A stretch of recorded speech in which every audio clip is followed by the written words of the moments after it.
you need each other, and you need to support each other. And as I always state, you are not competitors. And I think the big mistake we have made is by making each other competitors. We are not competing. We have yet to satisfy our respective markets. Our problem is that we are not working closer together to meet the demands that our people have. And as I was telling another gathering, you know, these borders, and I also mentioned to my brother, these borders that you create silos for yourselves amongst, you must always remember, are not your creation. These were creations of people outside of this continent who made these borders not to develop you, but to extract from you. Now that you want to develop yourself, we must start looking at these borders, and we must start removing the barriers that we have put, that have defined us in the past, and now hinder us from being the giant that we should be.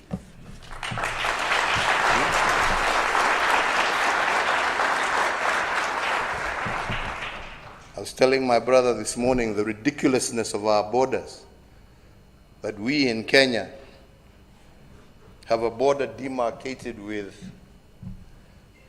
on one side with Tanzania, where the people who live on the border are the Maasai community. They were a nation once upon a time. Now today, they are Kenyans, they are Tanzanians, and yet they are relatives, but they live on two sides of a border. This is not proper.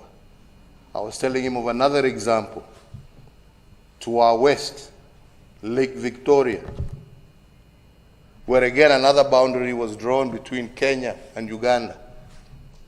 And where at one particular moment in time, between 2005 and 2007,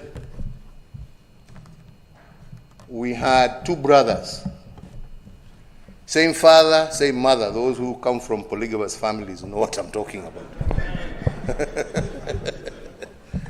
But this particular one, the same father, same mother. But because their land was stretched across between Kenya and Uganda, one brother inherited land on the Ugandan side, the other brother inherited land on the Kenyan side. And between 2005 and 2007, we had one brother as the vice president of Kenya, and the other brother as the minister in charge of the presidency in Uganda. Now, I don't know whether you can find a much more ridiculous situation to explain the kind of position some of us find ourselves in. So these borders were not made for us. If we are going to become manufacturing giants, we need to do away with these borders. We need to see the African market as one. We need to be able to develop giants like Airbus, that makes components in the United Kingdom, that makes components in France and in other parts of Europe, but has become a global conglomerate. They didn't come together because they loved each other.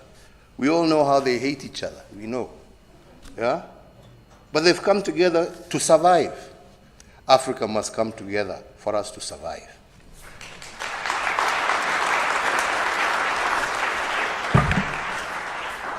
Survive and indeed prosper. I wish you all the very best. I am very excited that my brother has pushed this agenda of Kenya Airways and South African Airlines, and I am very hopeful that in the very near future, I shall be one of the first customers on a Pan-African flight that is owned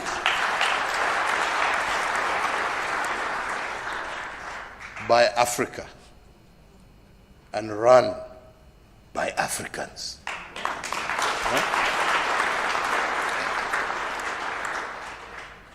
There's a story that says it's better to own a small piece of a big thing than a big piece of nothing.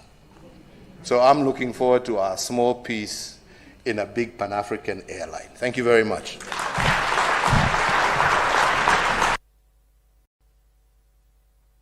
Thank you so much for watching. And if you enjoyed this video, please share, subscribe and hit the notification bell and keep tuned in for more content on Africa.